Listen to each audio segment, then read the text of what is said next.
My wife's daughter humiliated me in front of the entire family. When I complained, my wife cut me off immediately. You're not her father. Don't demand respect. I just smiled. The next day, I cut everything off. Her college, her apartment, her car, her phone, and her credit card. Everything vanished. I didn't say a single word when she came up and slapped me across the face. It was my stepdaughter's 21st birthday dinner. An expensive steakhouse. 20 relatives at the table, and I was paying the $3,000 bill. All I had done was ask Chloe to lower her voice because she was mocking the waiter. She didn't just react badly. She exploded. You're a pathetic loser, Micheal, she spat, her voice echoing through the suddenly silent restaurant. You're just the guy who pays the bills. You have zero authority over me. You're nothing but a bank account with a receding hairline. Then she threw her wine glass. Red wine soaked through my white shirt. I looked at my wife, Emily, expecting her to step in, defend me, at least look horrified. Instead, Emily leaned closer and whispered loudly enough for the whole table to hear. Sit down, Micheal. You're embarrassing her. You're not her father. Don't demand respect from a girl who owes you nothing. The table burst into laughter. The laughter lasted less than it felt like it did. 5, maybe 6 seconds, but in my mind, it hung in the air like someone had held down a piano key too long. I saw Emily's cousin cover her mouth with her napkin. I saw Uncle Richard stare at his plate with a crooked smile. I saw the cousin's husband lean over and whisper something into her ear that made her laugh again, this time quieter. I saw Chloe, still standing there with the empty glass in her hand, drop it onto the table with a hard clink before sitting back down, satisfied. Emily, beside me, didn't even look at me. She picked up her napkin from her lap, folded it twice, and set it neatly beside her plate. Then she took a sip of water. The calmness of it all was what stunned me the most, like she had just settled a minor inconvenience. I stayed seated. The wine dripped down the collar of my shirt in a cold line against my skin. I could smell the sweet acidity of the Cabernet. I could feel the weight of everyone's eyes pretending not to look at me. The waiter, Chloe had been mocking, approached with a white towel in his hands and stopped about 3 feet away, unsure whether to come closer. I gave him a small gesture that meant, "It's fine." He nodded and stepped away. I didn't answer Emily. I didn't answer Chloe. I didn't look at anyone who had laughed. I picked up my napkin, carefully wiped my chin and neck, folded the napkin into quarters, and placed it beside my untouched glass of white wine. Dessert. Emily's sister called from the other end of the table in a high-pitched voice, clearly trying to change the subject. She waved at the waiter. "Can we get dessert menus?" The waiter returned with 11 menus and passed them around the table. When he reached me, he handed mine over with a small nod. I opened it, read every line carefully. Dark chocolate, tart with sea salt. Madagascar vanilla cream brule, yuzu cheesecake. Artisan ice cream trio. I read the prices, too. 24, 26, 22, 18. If all 20 people ordered dessert, it would add another $450 to the bill, plus coffee, plus after-dinner drinks, plus tip. "I'm getting the cheesecake," Chloe announced loudly as if nothing had happened. "And a double espresso." "I'll take the chocolate tart," said Emily's cousin. "Cream brule for me," Uncle Richard added. Everyone ordered. Emily's sister even wrote down the choices on her napkin like she was officially managing the birthday dinner. When it reached my turn, I looked up from the menu. "I'm not having anything," I said calmly. Emily's sister paused for half a second too long, unsure how to react. Emily stayed perfectly still beside me. "Are you sure, Micheal?" her sister asked with a polite smile. "Yes." "Well, all right." The waiter collected the menus and walked away. Conversation slowly returned around the table in smaller groups. Vacations, traffic, someone's new house. No one spoke to me. I sat there in my stained shirt, hands resting on my lap, staring at the centerpiece of white hydrangeas leaning slightly toward my side of the table. And in those next few minutes, I thought about strange things. I thought about my father, who had died 2 years earlier. I remembered something he once told me when I was 32 and about to marry Emily. We had been standing alone in his kitchen while he poured coffee. Without looking at me, he had said, "Son, some women choose you because they love you. Others choose you because you're useful." At the time, I had dismissed it as bitter old man advice. Now, sitting there with wine soaking into my shirt, the sentence came back with the clarity of something spoken 5 minutes ago. Then my thoughts became more practical. Automatic payments, monthly withdrawals, every contract I had signed over the years, every guarantee, every authorization, and how many of those signatures were still active at that exact moment while I sat there humiliated in that restaurant. Probably all of them. I started mentally listing them one by one. Chloe's tuition came directly out of my checking account every semester. Her apartment lease was in her name, but I was the guarantor. The car loan was under my credit. The family phone plan, 5 lines, my account. The supplementary credit card, my signature as the primary holder, health insurance, car insurance, gym membership, streaming subscriptions, everything. 14, 15, 16 separate payments, maybe more. Every one of them had a phone number, a customer service department, a cancellation process. I estimated the timing in my head. If I started at 7:30 the next morning, I could shut everything down before noon. Michael, are you all right? Emily's mother asked from across the table. It was the first time anyone had spoken directly to me since the wine incident. I looked up, smiled slightly. I'm perfect, I said. She nodded awkwardly and returned to her coffee. Emily finally turned toward me. For the first time in 15 minutes, she actually looked at my face. She expected anger, humiliation, something. But whatever she saw there, she didn't recognize it. Her eyebrows pulled together slightly, like someone trying to read a language they thought they understood. Are you really okay? She whispered softly enough that only I could hear. Yes, Michael. About Chloe, you don't need to explain anything. What do you mean? I don't need to explain anything. I mean exactly that. She stared at me, waiting for more, waiting for me to accuse her, defend myself, raise my voice, give her something she could respond to. I gave her nothing. I looked back at the hydrangeas and waited for dinner to end. Desserts arrived. I didn't eat. Coffee arrived. I didn't touch that either. When the waiter discreetly slid the check beside me exactly as arranged earlier that night, I glanced at the total. $3,047 aren't. I pulled out my card without looking at the itemized receipt, placed it on the tray. The waiter returned a few minutes later with the slip to sign. I signed it, put the card back into my wallet, then I left $200 in cash on top of the bill. That was the last bill I was ever going to pay for them. I didn't say it out loud. Not to Emily, not to Chloe, not to anyone. I said it only inside my own head with the same calmness I had used while reading the dessert menu earlier. Dinner ended a little after 11. People started standing, putting on coats, hugging each other near the entrance. Someone suggested a group photo. Emily's sister organized everyone against the back wall. Chloe stood proudly in the center, still glowing with birthday girl arrogance. Emily stood beside her. Someone motioned for me to join. I walked over and stood at the far right side, as far from Chloe as possible. Emily between us. The cousin's boyfriend held up the phone. 1, 2, 3. I smiled. The picture was taken. Afterward, Emily's mother walked over and hugged me. She squeezed my shoulders affectionately, the way she always did, and whispered, "Don't take Chloe seriously. You know how she gets when she drinks." I lightly returned the hug with one hand, smiled politely, said nothing. The three of us left the restaurant together. Chloe walked several steps ahead, laughing into her phone with one of her friends. Emily walked silently beside me. When we reached the car, Chloe climbed into the back seat without waiting for anyone to open the door.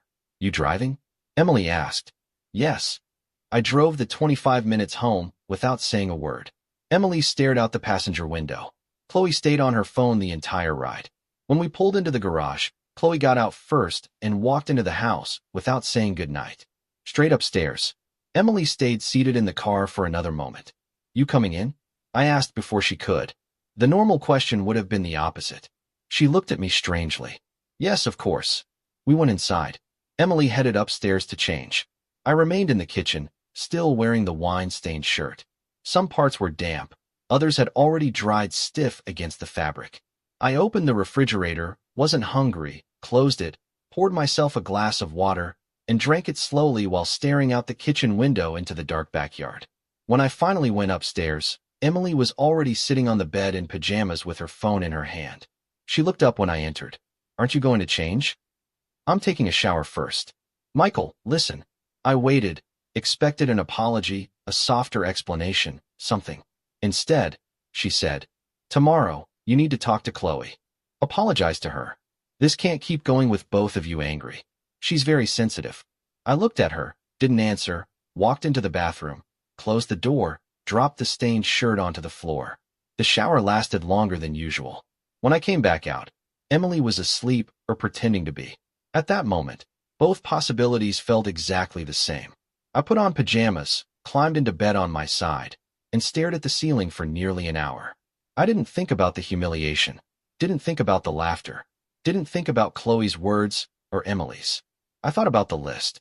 14, 15, 16 separate accounts, customer service numbers, business hours, the most efficient order for the calls, the university first because it opened earliest and mattered most, then the bank to stop the automatic payments before Emily noticed anything, then the leasing office, then everything else.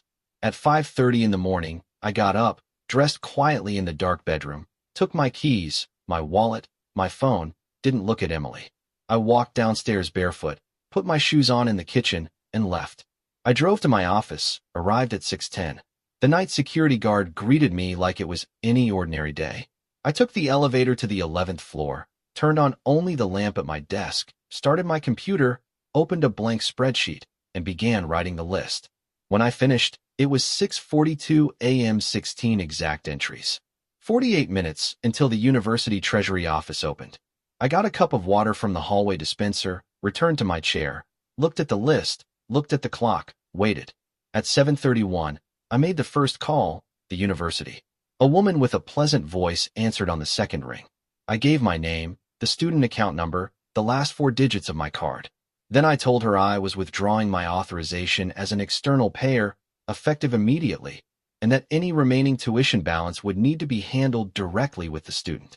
Would you like to speak with an advisor before proceeding? No. You understand this may affect the student's academic standing? Yes. Are you absolutely certain? Yes. 3 minutes and 40 seconds. I hung up. At 7:40, I called the bank, canceled the automatic payments, the car, the insurance, the gym, streaming services, the phone plan. The representative read them one by one while I answered with a simple yes. Each yes felt shorter than the last 12 minutes. Then I hung up. At 8 o'clock, I called the leasing office. The manager hadn't arrived yet. I left my number. He called back at 8:20. Micheal. Hey, everything all right with the apartment? I need to remove myself as guarantor. A short pause. The manager had known me for 3 years. He knew the tenant was my stepdaughter. Is there a problem, Micheal? No, I'm simply withdrawing my guarantee. If you do that, she won't qualify to renew the lease. I understand. Would you like me to contact her? Yes. Formally, in writing, I'll handle it today. 5 minutes. I hung up. At 8:30, I called the dealership, asked about the process for voluntary vehicle surrender. The woman explained the procedure. I took notes in a small notebook, told her I'd call back later with a date. For minutes. At 8:40, I called the phone company, removed Chloe's line from the family plan. The operator asked for confirmation from the account holder. I explained the account was entirely under my name. She requested the security code. I gave it to her. Chloe's phone service was disconnected in real time, 3 minutes. The supplementary credit card was the final item. The bank representative asked, "Would you like to issue a replacement card for another authorized user?" No. Is the card holder aware this card is being canceled? That's a family matter I'll handle personally. The card was blocked instantly. Any attempt to use it after that moment would be declined. It was 9:13 a.m., 1 hour and 42 minutes. I stood up from my chair and walked toward the office window. Morning light stretched in long golden lines between the buildings downtown. I watched a woman crossing the street holding coffee in one hand and her phone in the other, laughing at something. A city bus stopped at the corner. A businessman checked his watch impatiently. Then I returned to my desk. The spreadsheet was still open. One by one, I crossed out every completed line. All 16 were crossed out. Helen arrived at 9:30. I heard her greeting the security guard, turning on her computer, setting down her purse. A few minutes later, she knocked gently on my office door. "Good morning, Micheal." "Morning. Would you like coffee?" "Yes, please." Helen had worked with me for 12 years. She looked at me for 1 second longer than usual, but asked no questions. When she returned with the coffee, she placed it quietly on my desk. I took a sip. It was good. At 9:47, my personal phone vibrated inside the desk drawer. Emily, I didn't answer. At 9:51, it vibrated again. 9:55, 10:02, 10:05, the first text message arrived, then the second, then the third. 27 messages over the next 30 minutes. I read none of them.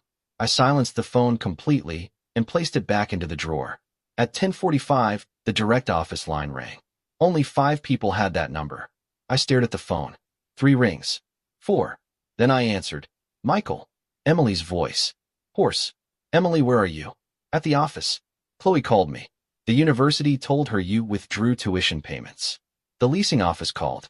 The dealership called. The phone company called. What is happening? What you said last night. What? What you said last night. Silence. I heard her inhale sharply. Then her tone changed. No longer confused, now cautious, like someone beginning to realize the ground beneath them had shifted. Michael, we need to talk. Yes. Tonight at home. I won't be home tonight. What?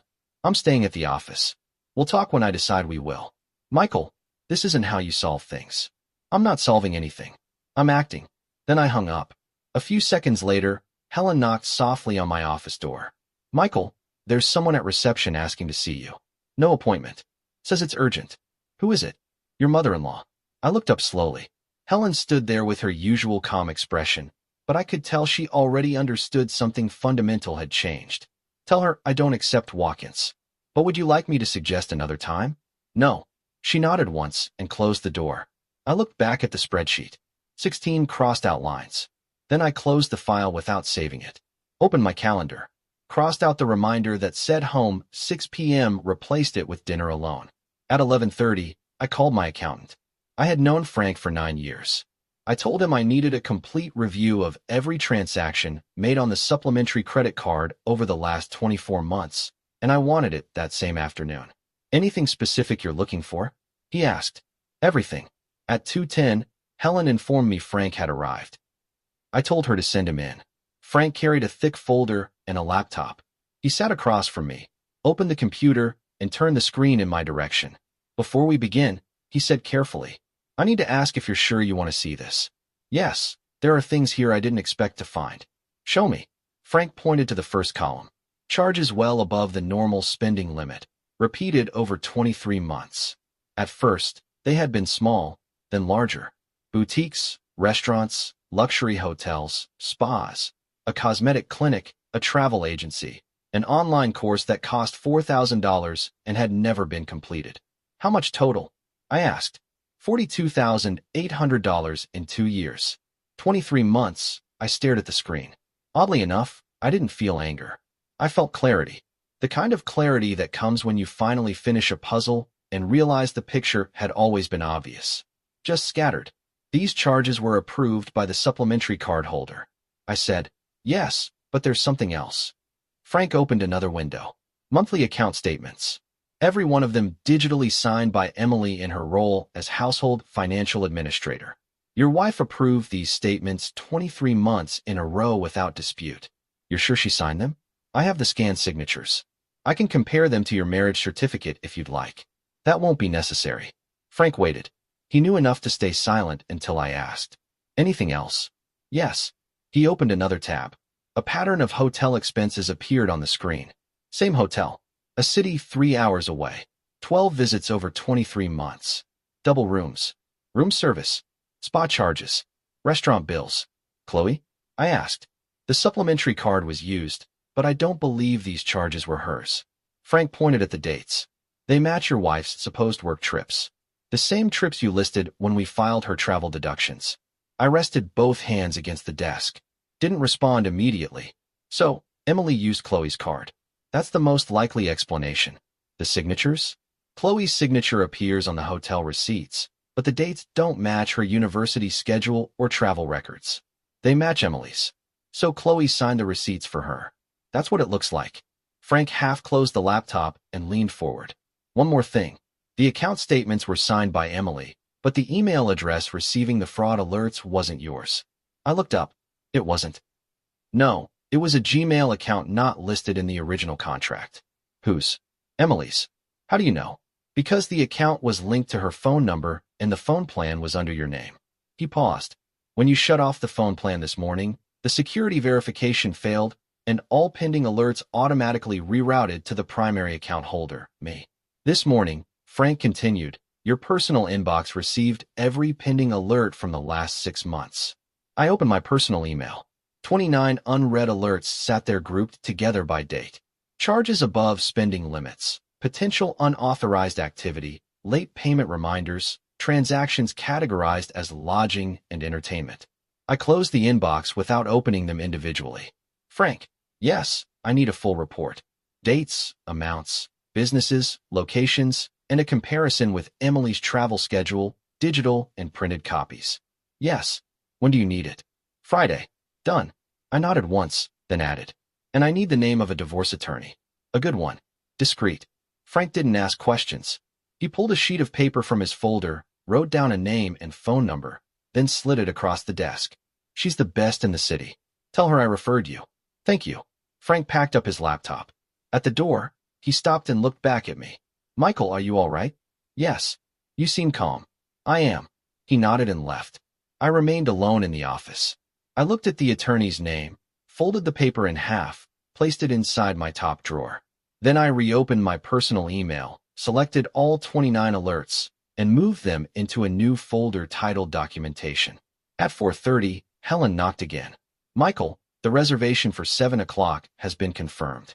Table for one. Thank you, Helen. One more thing. Your wife called 4 more times. I told her you were in meetings all day. Thank you. Helen lingered at the doorway for a second. Do you need anything else? Not right now. She closed the door. I reopened the drawer, took out the folded paper, dialed the number. The attorney's assistant gave me an appointment for Thursday at 10 o'clock in the morning. I slept at the office for 4 nights. The 5th night, I stayed at a hotel. The 6th night, too. Thursday morning at 10 o'clock, I met the attorney. Her name was Margaret. She greeted me with coffee and a yellow legal pad. I handed her Frank's folder. She reviewed everything silently for nearly 20 minutes. Finally, she looked up. Michael, with what you've brought me, this divorce can be clean or devastating. Your choice. Clean. Are you sure? You have grounds for much more. I don't want more. I paused. I want it finished. Margaret nodded and started taking notes. We spent the next few hours working through the terms. At 2 o'clock that afternoon, Helen called the new phone I had asked her to get for me. Michael, your wife is here alone. She's with Chloe. I thought for a moment. Tell them I'll see them in 15 minutes. Small conference room, not my office. I arrived at the office at 2:22. Emily and Chloe were sitting side by side at the small conference table, each with a glass of water.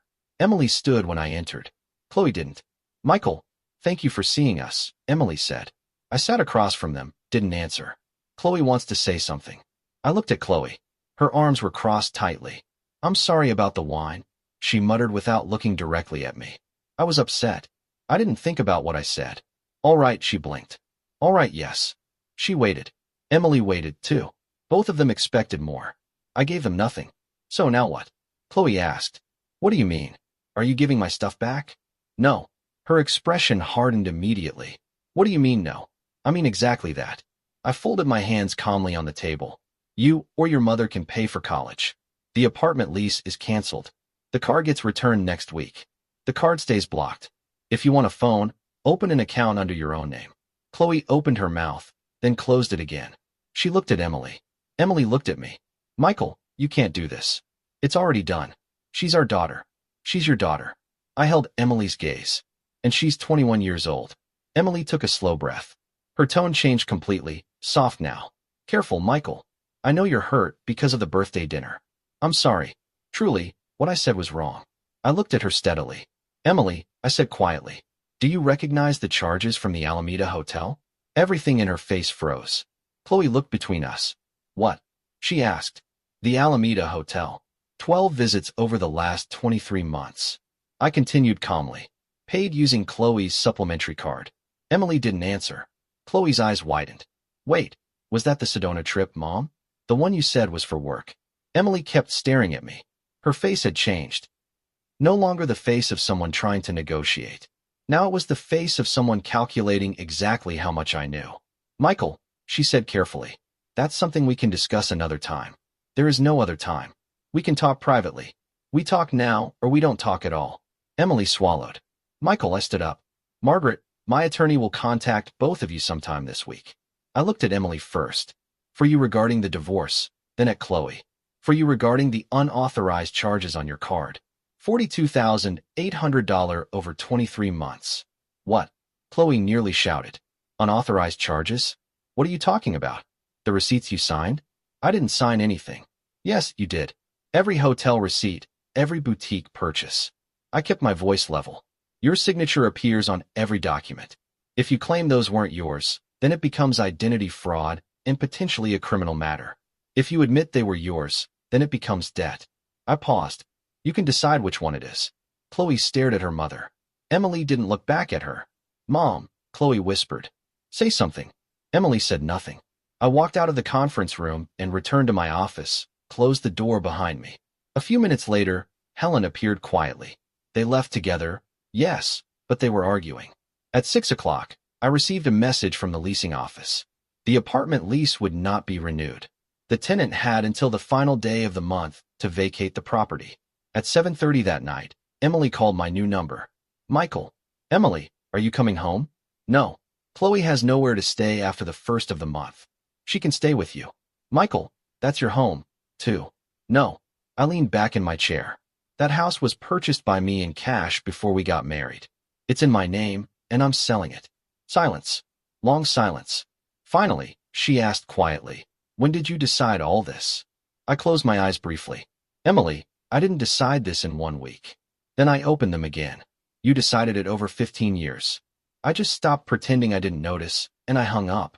That night, I ate alone at the restaurant where Helen had made my reservation. I ordered the steak I had always wanted, but never allowed myself to buy. Aged ribeye, medium rare. I ate slowly. The waiter asked if I was expecting someone. No dessert? No, thank you. Just the check. I paid with my primary card, left cash on the table for the tip, then walked out alone. Margaret called Tuesday morning. Emily had hired an attorney, a well-known one. The first meeting between both legal teams was scheduled for Friday. Michael, Margaret said, your wife wants to negotiate before the hearing. She's asking to speak with you privately. What for? She didn't say. What do you recommend that you hear her out once with me present? I agreed. The meeting was scheduled for Wednesday at 5 o'clock in the afternoon at Margaret's office. I arrived 10 minutes early. Emily was already there alone. No attorney. She wore a dark blue dress I had never seen before. Her hands rested stiffly in her lap. Before leading me inside, Margaret spoke quietly near the doorway. She asked to speak with you alone. She said. I refused. I'll stay in the room, but I'll let her begin. I nodded and walked in. Sat across from Emily, Margaret sat farther down the table with her legal pad. Emily looked directly at me. Before lawyers, before paperwork, before any of this, she began softly. I want to ask you for one thing. I'm listening. Stop. Stop what? This. The divorce, selling the house, the debt agreements with Chloe, all of it. And in exchange, we start over. Her voice trembled slightly now. Therapy, counseling, whatever you want. I'll take responsibility for the $42,800. I'll sign a written confession if I have to. Anything. I stared at her for several seconds, then asked, who is the man from the Alameda Hotel? Emily glanced briefly toward Margaret. Margaret didn't look up from her notes. Michael, Emily whispered. That doesn't matter anymore. It matters. It's someone who's no longer in my life. When did it end? 4 months ago. Who is he? Emily inhaled slowly. A client from work. Someone I met 2 years ago. She looked exhausted suddenly. Please don't make me say more here. You're not here because of me. I replied calmly. You're here because of you. Emily lowered her eyes. For the first time in 15 years, I saw her without the performance. No confidence, no control, just someone tired of holding together a lie. Michael, she said quietly. I know I ruined everything. I know the birthday dinner was the final straw, but we spent 15 years together. 15 years can't disappear in 1 week. I leaned back slightly. Emily, I didn't erase those 15 years. My voice remained calm. You erased them every time you signed a statement knowing there were hotel charges from the place where you were meeting him. I paused. Every time you let Chloe sign receipts to cover for you, another pause. And every time you sat me at a family table so I could pay the bill for people helping you humiliate me.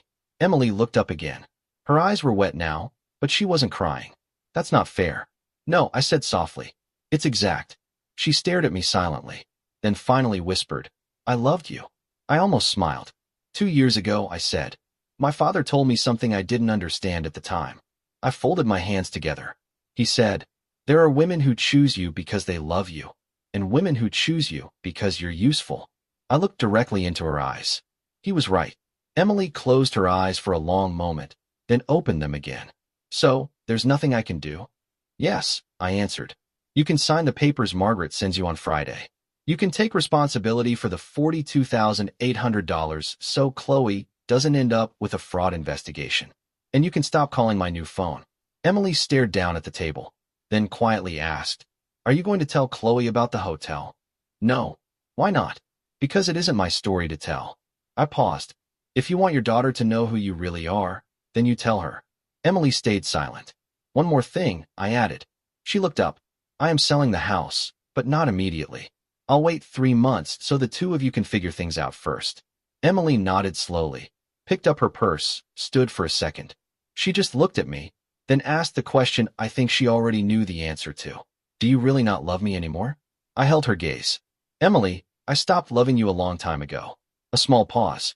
"I just didn't admit it to myself until Chloe's birthday." Emily left the room without another word. Margaret quietly closed her notebook. "That was the right thing to do," she said. "I know. How do you feel?" I thought about it honestly before answering. "Fine." That night, for the first time in 12 days, I drove back to the house. Emily wasn't there. Chloe wasn't there either. The place felt hollow, silent. I went upstairs to the bedroom and opened the closet. Took out 2 suitcases, packed my clothes, my books, personal documents, the framed photograph of my father, the watch he had left me. Then I carried the suitcases downstairs and loaded them into the car. Before leaving, I walked into the study. There was an envelope on the desk with my name written in Emily's handwriting. I opened it. Inside was a 3-page letter. I read it standing up. It wasn't an apology. It was an explanation about the client, about loneliness, about how everything had started, about Chloe, and how Chloe supposedly knew nothing. About a feeling Emily described as losing herself. When I finished reading, I folded the pages carefully and slipped them back into the envelope. Then I left it on the desk. I didn't take it with me. I turned off the lights, locked the front door, and drove back to the hotel where I'd been staying. At 1 o'clock in the morning, my phone buzzed. Unknown number. I checked the message. "My name is Daniel Rivera. I need to speak with you. It's about Chloe. I know it's late. Call me when you can." I stared at the screen for several seconds, saved the number, turned off the light, and went to sleep. I called Daniel Rivera Thursday morning at 9 o'clock. We met at a small coffee shop near my office. He was a man in his early 50s. Thin, plain clothes, a worn leather folder tucked under his arm. "Thank you for meeting me, Mr. Micheal." "Just Michael," he nodded. "Michael, I'm Chloe's biological father." That didn't surprise me. Something inside me had already expected it. "How did you find me?" "I've been trying to contact Chloe for years," he explained quietly. "Emily changed numbers, changed addresses twice. My letters kept coming back." He hesitated. "Last week, I saw a leasing notice connected to your name. It mentioned the guarantor for my daughter's apartment had withdrawn support. I found your company after that. What do you want from me?" "Nothing from you," he said immediately. "I just want to know if Chloe even knows I exist." "She doesn't." Daniel nodded slowly, not shocked, almost like he had rehearsed hearing that answer for years. "Did Emily tell her I was dead?" "Yes." He lowered his eyes briefly. "For 16 years, I've paid child support every month," he said quietly. "Emily never allowed me to see her." He opened the folder and pushed it toward me. Inside were copies of monthly payments dating back 16 years, return letters stamped unknown recipient, court documents, restraining orders that had later been dismissed for lack of evidence. Every page carried Emily's signature. "Why come now?" I asked. "Because Chloe turned 21. He folded his hands together. "I'm no longer a father trying to force rights onto a child. I'm just a man who wants his daughter to have the option of deciding whether she wants to know me." He gave a faint smile. "That's why I waited." I closed the folder and handed it back. "Daniel, I'm not the person who should give Chloe this information. It isn't my story. I understand." I thought for a moment, then nodded slowly.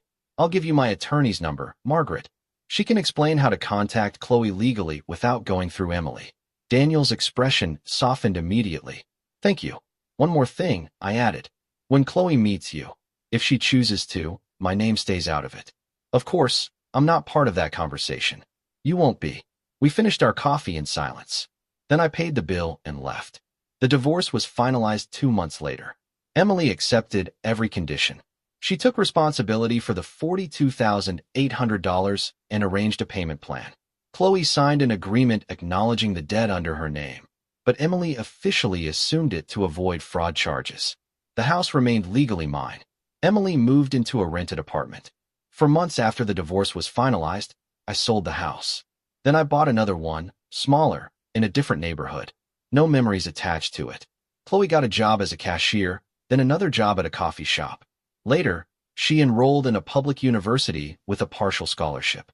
She paid the remaining tuition herself while working. Daniel and Chloe met 6 months after my conversation with him.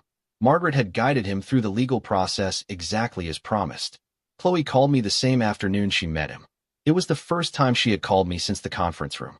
Michael, Chloe, I met my biological father today. I know. Silence. Then you knew. Yes. For how long? Since before your mother signed the divorce papers. Why didn't you tell me? Because it wasn't my place to. A long pause followed. Then she asked quietly, "Can I buy you coffee sometime?" Yes. We met the following Saturday. Chloe arrived 15 minutes late. She wore simple clothes, no makeup. She looked thinner and older somehow. She didn't hug me. "Hi, Michael." "Hi, Chloe." She sat down and ordered black coffee. She didn't talk about Daniel. Didn't talk about Emily either. She talked about work, classes, and the tiny room she was renting near campus. I listened. When the coffee was nearly finished, she reached into her bag and pulled out an envelope, set it on the table between us. "What's this?" "The first $250 toward the $42,800. I looked at the envelope. "I know my mother is paying it," Chloe continued quietly, "but I want to pay you back myself. Month by month, every dollar." "Chloe, please, Michael." I studied her face for several seconds, then took the envelope and slipped it into my coat pocket. "One more thing," she said softly. "I don't know if you'll ever forgive me for what I said at my birthday dinner." She swallowed hard. "But I've spent 6 months thinking about those words, and I still can't find a single reason why I thought I had the right to say them." I didn't answer immediately. "Finally," I said, "I don't have to forgive you." She looked up. "I just need to be able to look at you without feeling what I felt that night." A pause. "And today I can." Chloe nodded slowly, didn't cry. When the check arrived, she paid for her own coffee. We walked together to the parking lot afterward. Before leaving, she extended her hand toward me. I shook it. "Thanks for coming, Michael." "Thanks for calling, Chloe." I drove home. The new home.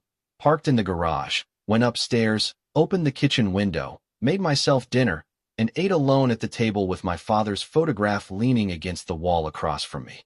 At 8 o'clock, Margaret texted me. "Everything finalized. Final documents are in your email." I replied, "Thank you, Margaret." Then I turned off my phone, poured myself a glass of wine, and raised it slightly in silence, not toward anyone, just a small gesture above the kitchen table. The stained white shirt was still inside a drawer at the office. I had never thrown it away, never shown it to anyone, never used it against anybody. It stayed there folded neatly, a reminder of the final night of something that had already died long before the wine ever touched the fabric. I took the first sip and it tasted just fine.